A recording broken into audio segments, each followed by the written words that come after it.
And the pace car now leaves the field in the hands of Denny Hamlin. He's on the inside of the number 11. William Byron on the outside of the 24. Green flag is in the air. We're racing into Glen.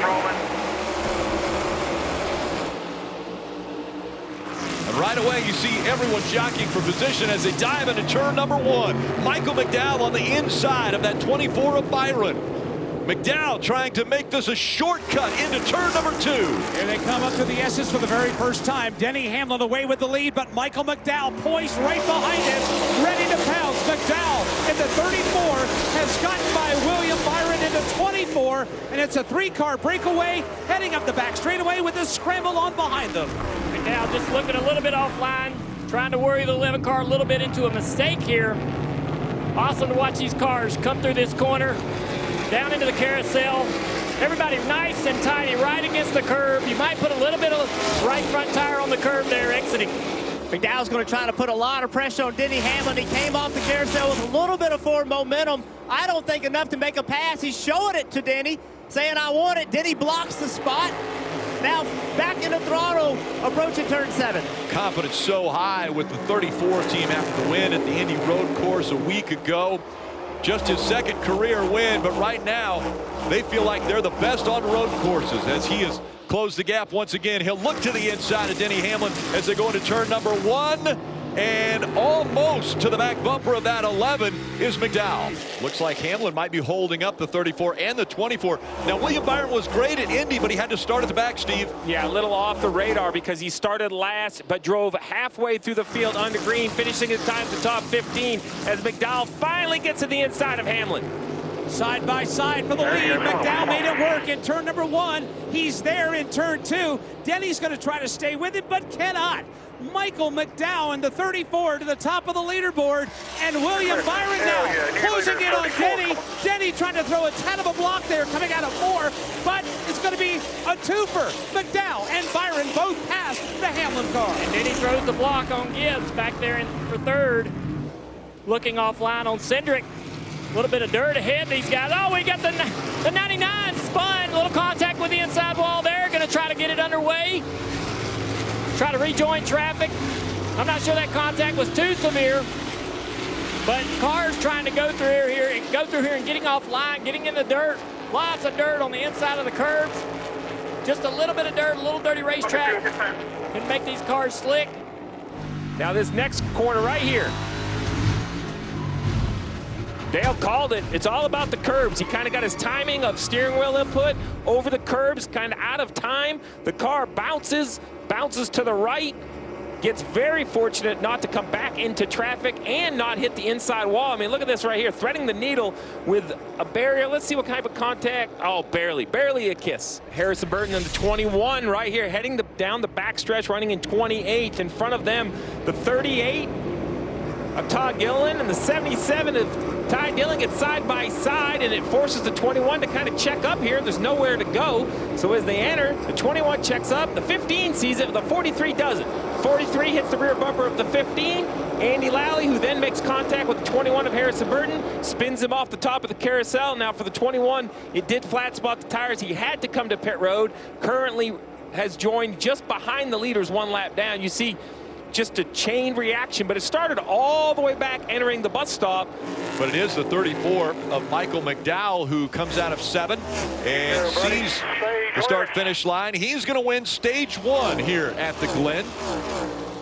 Again, the top 10 finishers all will gain stage points, but the winner of the stage gets a playoff point. Rudy Fugle made the last-second call, Steve, to leave William Byron out, taking advantage of that clean track you mentioned earlier. Will it be an advantage, though, once the pit stop happens? Well, nice work by the 34. That's a smaller team, a smaller pit crew department to hold off 2 big teams in Gibbs. Oh, but the driver, Micah McDowell, a penalty.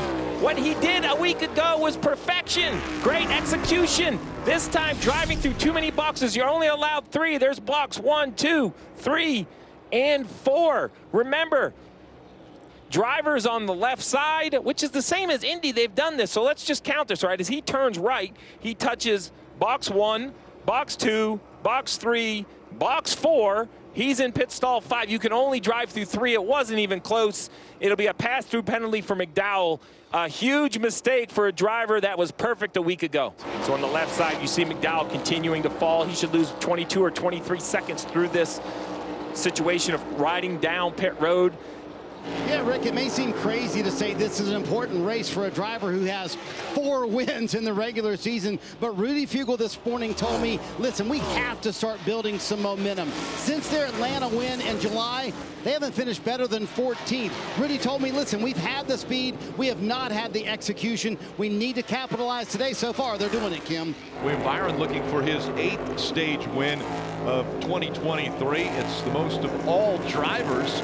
And William Byron just continues to fill that bucket full of playoff points with 4 wins already, and now another point there for winning stage 2. William Byron continues to look like the #1 seed as we get closer and closer to the playoffs. Yeah, he did try to get around Ty Gibbs. Ty Gibbs lost the spot to Larson. All right, watch Ty Gibbs. Comes off turn 6. Was pushing hard to try to get around Hamlin. Look at how he lost the rear grip. And when he did that, he lost momentum. And now Larson gains on him, and now it says, I'm just going to outbrake you. Drives deep in the corner, puts Gibbs in a position to either give the spot up or give room or possibly get spun. Gibbs, a young driver, but a wise decision right there, giving way to Larson. Mistake-free a week ago. Well, multiple mistakes this week. They were over the wall too soon this last stop, so another penalty, Marty. For Chase Elliott. Elliott is off the pace, and he's slinging the car back side to side. Chase Elliott has a problem coming out of the S's. You have to imagine. He may be out of fuel.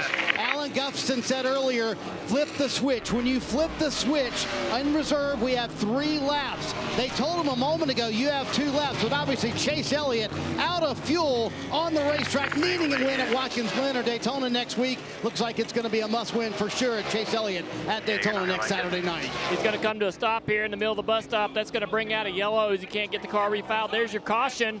Big break for these cars on pit road, Steve.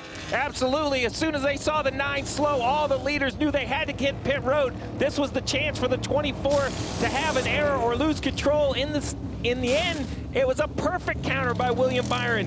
And for Hendrick Motorsports, a double whammy. The Chase Elliott car runs out of gas, brings out a yellow, and on the green flag pit stop, the 5 of Kyle Larson, who just drove into the top 3 and looked like he had speed to compete. Too fast exiting. Now that we're under yellow, unlike McDowell, who would have had a drive-through, this penalty for Larson will be tail end. So give up all that magical track position. Right back into the gas quickly is William Byron in the 24. He's got that inside line with Denny Hamlin diving on that outside, and he gets right up to the door. Contact made as they come off of turn number 1. It's Byron surging ahead of Hamlin. Byron will keep the lead as they enter the S's, watching the race for 3rd, watching the race for 5th, double wide through the S's. Doesn't happen a lot. A.J. Allmendinger in the 16th, pressing the point on the 20 of Christopher Bell. Leaders out of 4, setting up for the interlude. Big scramble behind them for 5th position there.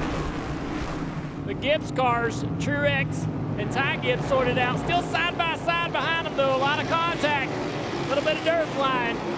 Cars racing down into the carousel. This is the opportunity to try to get as many spots as you can. Take advantage of everything around you. And then Ty Gibbs, he's another driver that if he is able to find victory lane here at the Glen, he could shake up the playoff picture as we saw the 34 McDowell dive in and take a spot. Michael McDowell driving to get in deep, coming into turn number 1, trying to get it by Ryan Blaney. He'll do that. He'll leave Blaney now to feel the heat from Tyler Reddick.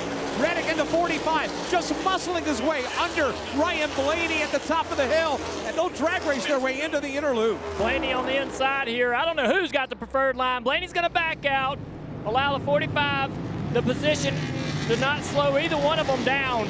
That's a great move. If he doesn't do that, he's at risk of losing even more positions to the cars behind him. Larson had to start tail end. McDowell also had a penalty, but he had 1 extra lap where he could do the pass-through. So he started up inside the top 15 and currently runs 8th, right? So both had penalties, both under green. 1 had time to serve his penalty, 1 didn't, and that's the difference of, 20 spots on the racetrack. Oh, just loses it. Yep. Just rear grip. We've talked, we've heard a lot of drivers talk about rear grip, lateral grip. They all describe it a different way, but you got to be able to lean on those rear tires. And right in the middle of the corner, the 10 of Almirola spins around. Great move by the 9 of Chase Elliott to miss the spinning 10 car right in the middle of the smoke. This will get your attention right here. And it's all gone bad for Michael McDowell. Just a lap ago, he came on the radio and said, feels like we're maybe losing power. And then he said, everything's shut off. So that's why he's in the pit stall here. He said that the battery is still indicating that that's on, but the team is not exactly sure what the problem is. But last week's winner is in the doghouse this weekend. It's not going to be another win for McDowell. One more right here. One lap to go, presented by Credit One Bank. William Byron, a little under 2.4 miles away from his first road course win as he makes his way through one and headed toward you, Baggy, in the S's. What a day of a flex for William Byron. Rudy Fugle, that 2014 Hendrick Motorsports, up through the S's for the final time. He'll cross over the tunnel, exit out onto turn 4 and the back straightaway. William Byron headed to victory lane. No traffic ahead. Won't have to deal with a single car all the way back to the start-finish line to finish this one out. Easing through the bus stop for the final time. No mistakes. Not aggressive on the curves. Late downshifts, doing everything he can just to be smooth and perfect on this final lap. 5 wins in a row for Hendrick Motorsports at Watkins Glen. If he can make it to this last corner of the racetrack, and not only 5 in a row for Hendrick, but a call to the field. I'm ready for the championship battle. Let's roll. A career year already for William Byron as he comes up on the checkered flag and getting his first road course win. William Byron is going to win at the Glen. Great car, great drive, great spot. Thank you guys. Thank you, thank you, thank you. Woo! Oh, Jack, baby.